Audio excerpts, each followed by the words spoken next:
Today we're going to compare the Nuna Swiv and the Triv Next, two compact strollers with reversible seats and easy folds, oriented primarily towards urban or car-based lifestyles. So let's jump straight into it then, looking at the advantages and disadvantages of each model in turn, and focusing on their differences in terms of child comfort, ease of use, longevity, and driving characteristics, before ending by bringing in price and discussing which may make for a better purchase.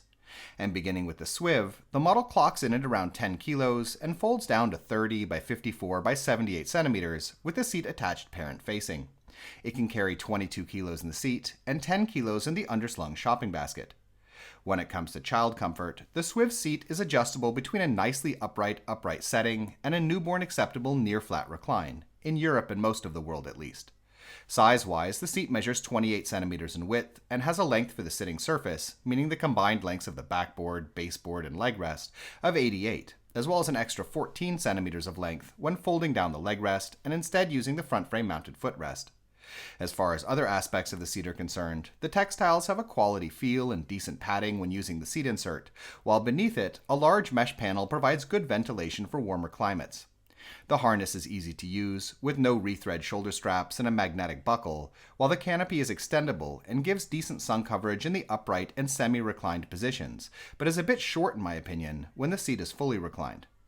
For the newborn period, in addition to just using the seat reclined, the Swiv can attach the little and carry bassinets and is compatible with a variety of car seat brands if using post adapters, or at least Nuna's own seats with the ring adapter. Moving on to parent comfort, the Swiv's handle is adjustable between 93 and 107 centimeters in height, while the shopping basket is wide and easy to access. Folding is a simple process, can be accomplished with one hand, and the model folds down to a single self-standing package with the seat in either facing, though I would note that the standing position is a bit less stable and the folding package larger when the model is folded down with the seat world-facing. When folded, the Swiv is relatively lightweight and is comfortable to carry via the same strap used to activate the fold. As far as how the Swiv feels to use, it's sufficiently substantial feeling right out of the box, but there are several hinges and connection points that bend and strain when steering or tipping, leading me to suspect that the chassis may get quite loose and rickety down the road.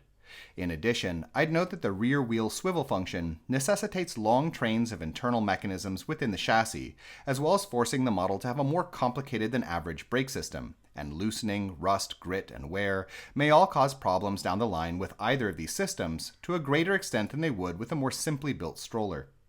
Driving-wise, despite relatively good-sized wheels, 6.5 inches in the front and 8 in the back, as well as four-wheel suspension, the fact that the rear wheels sit independently in swiveling forks, rather than being directly attached to either side of a single crossbar, makes shock absorption feel minimal, with the model getting quite jerky and jittery over rougher ground. In smoother conditions, there's of course also that swivel function for going sideways, but personally, I find the real-world benefits of this function pretty minimal, and not worth the inferior suspension or the wear risks related to the mechanical complexity that this function brings to the chassis. Alright, moving on, the Triv Next weighs in at a slightly lighter 9 kilos and folds down to a shorter 69 by 57.5 by 31.5 centimeters with the seat attached. It can take the same 22 kilos in the seat, but only 4.5 in the underslung shopping basket. With regards to child comfort, the Triv Next seat is adjustable between a similarly upright position and a newborn acceptable near-flat recline, while size-wise, it's a bit wider at 31 centimeters, has a longer sitting surface of 96, which is primarily the result of its longer leg rest, 20 centimeters versus only 13 with the Swiv, and also has a more or less equal longer length when using the front frame mounted footrest. As far as other aspects of the seat are concerned, the Triv Next textiles and seat features are virtually identical to the Swiv, with the same padded insert and ventilation built into the seat back, the same easy-to-use harness, and a canopy that's similarly a little short in my opinion when the seat is reclined. In addition, the Triv Next also offers the same newborn options, being compatible with the carry and little bassinets, and similarly being sold with either post adapters or a ring adapter included, depending on where in the world you live.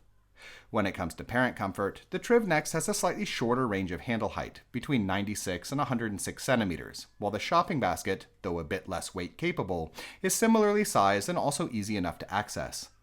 Folding the Triv Next is accomplished in the same manner as with the Swiv, and the model similarly self-stands when folded and has the same strap for carrying, though there are a couple of notable differences in that the Triv Next is much more compact when folded with the seat world-facing, as well as in that the slight reduction in weight to 9 kilos puts it within the gate checking requirements of many more airlines, which may be important if you're looking at these models partly for travel. When it comes to how the Triv Next feels to use, the model similarly bends and strains when steering or tipping, and right out of the box feels a bit more fragile than the Swiv. Though that being said, the Triv Next telescopic handle is capable of bearing more weight than the hinge setup on the Swiv. There are fewer hinges and connection points to loosen up over time, and the internal mechanisms are also a lot simpler, and as a result, the Triv Next is less likely to develop mechanical problems in my opinion, or get as noisy and rickety after a couple of years of use.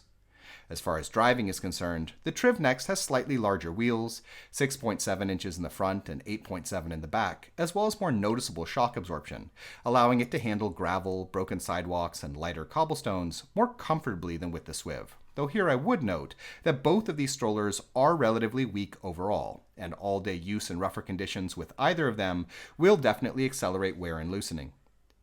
So which of these should you get then? Both of these models are best oriented towards a heavily car-based lifestyle in my opinion, where their lightweight and easy folding characteristics are an advantage, and where the lighter use that comes with getting everywhere by car makes their weaker build less of an issue. That noted, the Triv Next provides better value in my opinion, with its superior terrain capability, longer seat, simpler mechanical design, lighter weight and smaller fold, as well as its lower price, which in my opinion outweigh both the fact that the Swiv comes stock with more accessories, as well as that it has that negligibly useful swivel function. In any case, we hope you found this video interesting, and if you did, please subscribe, as this sort of support really helps us to continue making videos in the future. If you'd like to know more about either of these models, we have standalone reviews that go into a lot more detail, and links have been added in the description. In addition, if you're currently shopping for a stroller, we have a buyer's guide on our Patreon page which lists a wide range of models that we recommend, with a lot of technical and lifestyle related information. You can find it by following the link in the description as well. Thank you.